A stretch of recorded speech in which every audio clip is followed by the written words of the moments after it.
ವಿಧಾನಸಭಾ ಕ್ಷೇತ್ರದ ಕೋಟೆ ನಾಯಕನಹಳ್ಳಿಯಲ್ಲಿರುವ ಬನಶಂಕರಿ ದೇವಿ ಅಮ್ಮನವರು ಹಾಗೂ ಕೊಲ್ಲಾಪುರದಮ್ಮ ದೇವಿ ಅಮ್ಮನವರ 12ನೇ ವರ್ಷಕ್ಕೊಮ್ಮೆ ನಡೆಯುವ ಜಾತ್ರಾ ಮಹೋತ್ಸವ ಹಾಗೂ ಬ್ರಹ್ಮರಥೋತ್ಸವ ಕಾರ್ಯಕ್ರಮವನ್ನು ಅದ್ದೂರಿಯಾಗಿ ಆಚರಿಸಲಾಯಿತು. ಈ ಸಂದರ್ಭದಲ್ಲಿ ಕೇಂದ್ರ ಸಚಿವರಾದ ವಿ ಸೋಮಣ್ಣನವರು ಆಗಮಿಸಿ ದೇವರ ಕೃಪೆಗೆ ಪಾತ್ರರಾದರು. ಜೊತೆಯಲ್ಲಿ ಜೆಡಿಎಸ್ ಮುಖಂಡರಾದ ಶಾಂತಕುಮಾರ್ ಹಾಗೂ ಅನೇಕ ಗಣ್ಯ ವ್ಯಕ್ತಿಗಳು ಭಾಗವಹಿಸಿದ್ದರು.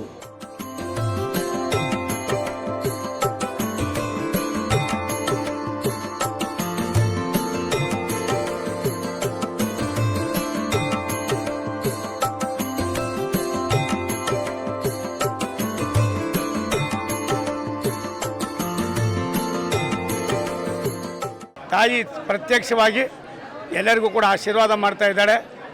ಭಗವಂತ ವಿಶೇಷವಾಗಿ 14 ವರ್ಷಗಳಿಗೆ ಒಂದು ಸಾರಿ ನಡೀತಕ್ಕಂಥ ಈ ಜಾತ್ರೆ ಅತ್ಯಂತ ಪವಿತ್ರವಾದದ್ದು, ಐತಿಹಾಸಿಕವಾದದ್ದು. ದೇಶದಲ್ಲಿ ಏನು ಸುಮಾರು ವರ್ಷಗಳ ಇತಿಹಾಸವನ್ನು ಮುಂದಿನ ಪೀಳಿಗೆಗೆ ಪರಿಚಯಿಸ್ತಕ್ಕಂಥದ್ದಕ್ಕೆ ಇವತ್ತು ದೇಶದ ಸಂಪ್ರದಾಯ, ಈ ಸಂಪ್ರದಾಯ ಜೊತೆಯಲ್ಲಿ ಸಂಸ್ಕಾರವನ್ನು ಕೂಡ ಮುಂದಿನ ಪೀಳಿಗೆಗೆ ಕೊಡ್ತಕ್ಕಂಥದ್ದಕ್ಕೆ ಆ ತಾಯಿ ಆಶೀರ್ವಾದ ನಾವೆಲ್ಲ ಕೊಡೋಣ. ಇಂಥ ಒಂದು ಪವಿತ್ರ ಉರಿ ಬಿಸಿಲಿನಲ್ಲಿ ಈ ಜನಸಂಖ್ಯೆಯನ್ನು ನೋಡಿದಾಗ, ನನ್ನ ತಾಯಿಯಂದಿರ ಒಂದು ಉತ್ಸಾಹವನ್ನು ನೋಡಿದಾಗ ಆ ತಾಯಿ ಪ್ರತಿಯೊಬ್ಬರಿಗೂ ಕೂಡ ಆಶೀರ್ವಾದವನ್ನು ಕೊಡ್ತಾ ಇದ್ದಾಳೆ. ಇಂಥ ಪವಿತ್ರ ಕ್ಷೇತ್ರಕ್ಕೆ ಬಂದು ನಾನು ಕೂಡ ನನ್ನ ಜನ್ಮ ಪಾವನವಾಗಿದೆ ಅನ್ನೋ ಸಂತೋಷದ ಮಾತನ್ನು ಈ ಸಂದರ್ಭದಲ್ಲಿ ಹೇಳಿ, ಪ್ರತಿ ವರ್ಷ ಎಷ್ಟು ವರ್ಷಕ್ಕೊಂದು ಸಾರಿ ನಡೀತದೆ ಅನ್ನೋದಕ್ಕಿಂತ ಹೆಚ್ಚಾಗಿ ಜನರಲ್ಲಿರ್ತಕ್ಕಂಥ ಒಂದು ಆಶಾಭಾವನೆ, ಆ ನಂಬಿಕೆ, ಭಗವಂತನ ಮೇಲೆ ಇಟ್ಟಿರ್ತಕ್ಕಂಥ ಒಂದು ಅಪಾರವಾದ ಗಾಢವಾದ ಒಂದು ಏನು ತೀರ್ಮಾನ ಇದೆ. ಈ ತೀರ್ಮಾನಕ್ಕೆ ದ್ಯೋತಕವಾಗಿ ತಾಯಿ ಬನಶಂಕರಿ ಅಮ್ಮ ಇವತ್ತು ನಮ್ಮೆಲ್ಲರಿಗೂ ಕೂಡ ಆಶೀರ್ವಾದವನ್ನು ಮಾಡ್ತಾ ಇದ್ದಾರೆ. ಭಾರತ ದೇಶದ ನಮ್ಮೆಲ್ಲರ ನೆಚ್ಚಿನ ಪ್ರಧಾನಮಂತ್ರಿ ನರೇಂದ್ರ ಮೋದಿಯವರು ಇಡೀ ವಿಶ್ವದ ಭಾರತದಲ್ಲಿ ಎಲ್ಲೆಲ್ಲಿ ಗುಡಿಗೋಪುರಗಳಿದ್ದೋ, ದೇವಾಲಯಗಳಿದ್ದೋ ಎಲ್ಲವನ್ನೂ ಕೂಡ ಇವತ್ತು ಜೀರ್ಣೋದ್ಧಾರ ಮಾಡಿ ಒಂದು ವ್ಯವಸ್ಥೆಯನ್ನು ಮಾಡ್ತಾ ಇದ್ದಾರೆ. ನನಗೆ ಪೂಜ್ಯ ಶ್ರೀಗಳವರು ಸುಮಾರು 1 ತಿಂಗಳಿಂದ ಒಂದು ಪತ್ರ ಬರೆದಿದ್ದರು. 14 ವರ್ಷಕ್ಕೊಂದು ಸಾರಿ ಜಾತ್ರೆ ನಡೀತದೆ, ಅಲ್ಲಿ ಬರ್ತಕ್ಕಂಥ ಟ್ರೈನ್ಗಳನ್ನು ನಿಲ್ಲಿಸಬೇಕಾಯ್ತದೆ ಅಂತ.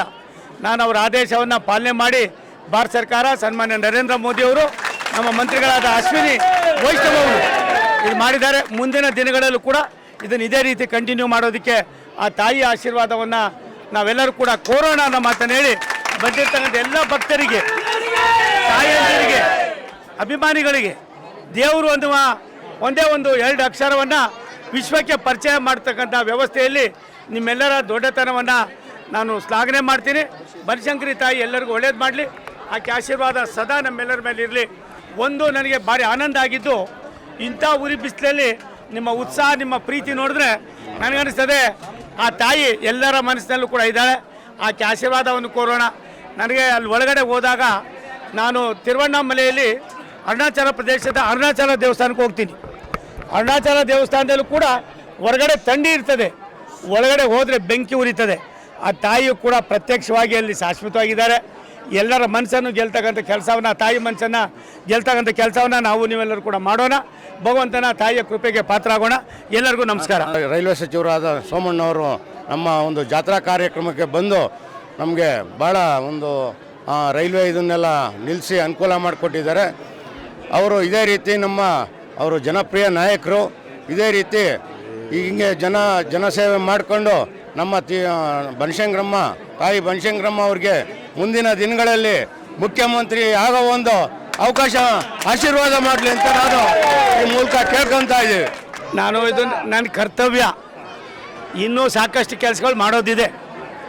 ಇಲ್ಲಿ ಏನು ಒಂದು ನಿಲ್ದಾಣ ಕೇಳಿದ್ದಾರೆ, ಅದು ಕೂಡ ಮಾನಸಿಕವಾಗಿ ಯೋಚನೆ ಮಾಡಿ ಮಾಡೋದಕ್ಕೆ ತಯಾರು ಮಾಡ್ತೀನಿ. ಒಂದು ಸತ್ಯ, ಇದ್ಯಾವುದು ನಮ್ಮದಲ್ಲ, ಆ ತಾಯಿ ಎಲ್ಲವನ್ನು ಕೂಡ ಮಾಡಿಸ್ಕೊತಾಳೆ. ಇಷ್ಟೊಂದು ಸಂಖ್ಯೆ ಜನ ಬಂದಾಗ ಯಾವ ಊರು, ಯಾವ ಕೇರಿ ಅನ್ನೋದಕ್ಕಿಂತ ಹೆಚ್ಚಾಗಿ ಇಡೀ ರಾಜ್ಯದ ಮೂಲೆ ಮೂಲೆಗಳಿಂದ ಬಂದಿದ್ದೀರಿ. ಇಲ್ಲಿ ಏನೇನು ಅವಕಾಶ ಇದೆಯೋ, ಅವಶ್ಯಕತೆ ಇದೆ, ಎಲ್ಲವನ್ನು ಪೂರೈಸೋಣ. ಒಂದು ಬನಶಂಕರಮ್ಮ ಈ ಮಟ್ಟದಲ್ಲಿ ಇಲ್ಲಿ ನಡೀತದೆ ಅಂತ ನನಗೆ ಗೊತ್ತಿರಲ್ಲ. ಅದಕ್ಕೆ ನಾನು ಪೂಜ್ಯ ಶ್ರೀಗಳವರಿಗೆ ನಾನು ನನ್ನ ಪ್ರಣಾಮಗಳನ್ನು ಸಮರ್ಪಣೆ ಮಾಡ್ತೀನಿ. ಭಕ್ತರು, ಊರು ಗೌಡರು ನೋಡಿದ್ರೆ ನನಗೆ ಆನಂದ ಆಯಿತು. ಈ ದೊಡ್ಡತನವೇ ಇವೆಲ್ಲಕ್ಕೂ ಕಾರಣ ಆಯ್ತದೆ. ಎಲ್ಲ ಒಟ್ಟಾಗಿ ಕೆಲಸ ಮಾಡೋಣ, ಆ ತಾಯಿಯ ಕೃಪೆಗೆ ಪಾತ್ರ ಆಗೋಣ. ಬನಶಂಕರಿ ಅಂತ ಅಂದರೆ ಈ ಭಾಗದಲ್ಲಿ ಶಕ್ತಿ ದೇವತೆ ತಾಯಿ. ಇವತ್ತು ಭಕ್ತಾದಿಗಳು ನನ್ನಂಗೆ ನೂರಾರು ಸಾವಿರಾರು ಲಕ್ಷಾಂತರ ಭಕ್ತಾದಿಗಳು 3 ದಿವಸದಿಂದ ಬರ್ತಾ ಇದ್ದಾರೆ. ಈ ಶುಭ ಸಂದರ್ಭದಲ್ಲಿ ತಾಯಿ ಎಲ್ರಿಗೂ ಒಳ್ಳೇದು ಮಾಡಲಿ. ಎಲ್ಲರ ಮನೆಯಲ್ಲಿ ಅವ್ರು ಏನ್ ಬೇಡಿಕೆ ಇಟ್ಟು ಬಂದಿದ್ದಾರೆ, ತಾಯಿ ಹತ್ರ ಏನ್ ಮನಸ್ಪೂರ್ವಕವಾಗಿ ಬೇಡಿಕೆ ಇಟ್ಟು ಬಂದ್ರೆ ಎಲ್ಲದೂ ಬಗೆಹರಿಯುತ್ತೆ, ಎಲ್ಲ ಸಮಸ್ಯೆನೂ ಬಗೆಹರಿಯುತ್ತೆ. ಅದ್ದೂರಿಯಾಗಿ ವಿಜೃಂಭಣೆಯಿಂದ ಆಚರಣೆ ಆಗ್ತಾರೆ ಜಾತ್ರಾ ಮಹೋತ್ಸವ. ನೋಡ್ತಾ ಇದ್ದಾರೆ ಹೆಂಗೆ ಸಾವಿರಾರು ಜನ ಬರ್ತಾ ಇದ್ದಾರೆ. ತಿಪ್ಟೂರು ತಾಲೂಕಲ್ಲಿ ಬೆಂಗಳೂರು ಬನಶಂಕರಿ ಬಿಟ್ರೆ ಇವತ್ತು ಶಕ್ತಿ ದೇವತೆ ಯಾವ್ದಾರು ಇದೆ ಅಂದ್ರೆ ತುಮಕೂರು ಜಿಲ್ಲೆನಲ್ಲಿ ತಿಪ್ಟೂರು, ಬನಶಂಕರಿ, ಕೋಟ್ನಾಯಕನಹಳ್ಳಿ ಗ್ರಾಮದಲ್ಲಿ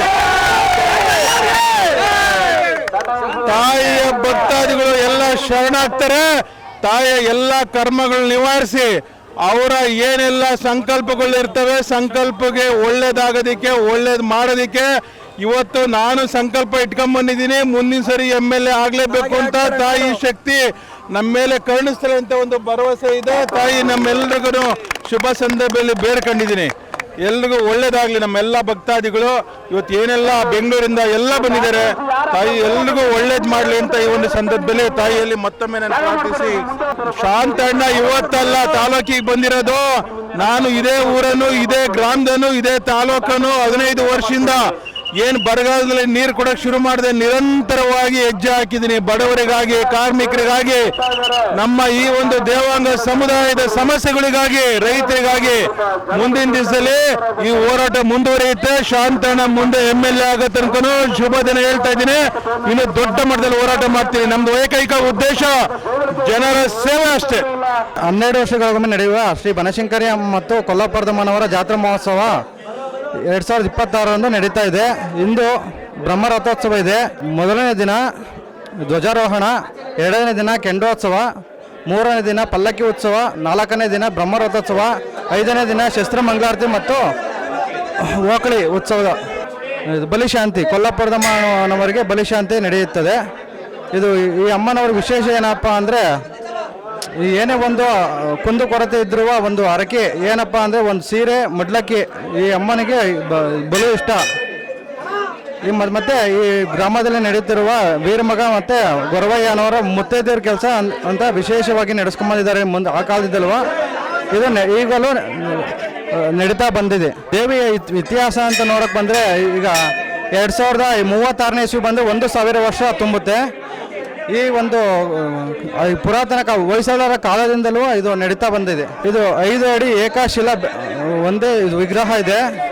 ಅದೇ ಒಂದು ಇದು ಶ್ರೀ ಕೋಟನಾಯಕನಹಳ್ಳಿ ಬನಶಂಕರಿ ತಾಯಿಯ ಈ ಜಾತ್ರಾ ಮಹೋತ್ಸವಕ್ಕೆ ಸಾವಿರಾರು ಲಕ್ಷಾಂತರ ಭಕ್ತರು ಆಗಮಿಸಿದ್ದಾರೆ.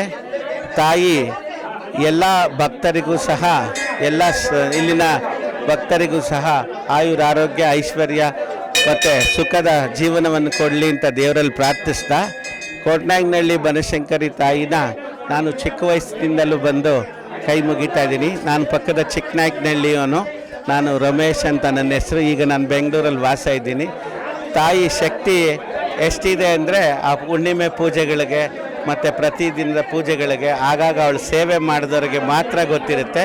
ಪ್ರತಿಯೊಬ್ಬರು ತಾಯಿ ಸೇವೆ ಮಾಡಿ ಎಲ್ಲರೂ ಶುಭದ ಫಲಗಳನ್ನು ಪಡೀಲಿ ಅಂತ ಕೇಳ್ತಾ, ನನಗೆ ಈ ಸಂದರ್ಭದಲ್ಲಿ ಈ ಇಡೀ ಜಗತ್ತಿಗೆ ಒಳ್ಳೆಯದಾಗಲಿ ಅಂತ ಕೇಳ್ತಾ ತಾಯಿಗೆ ನಮಸ್ಕಾರ ಮಾಡ್ತೀನಿ.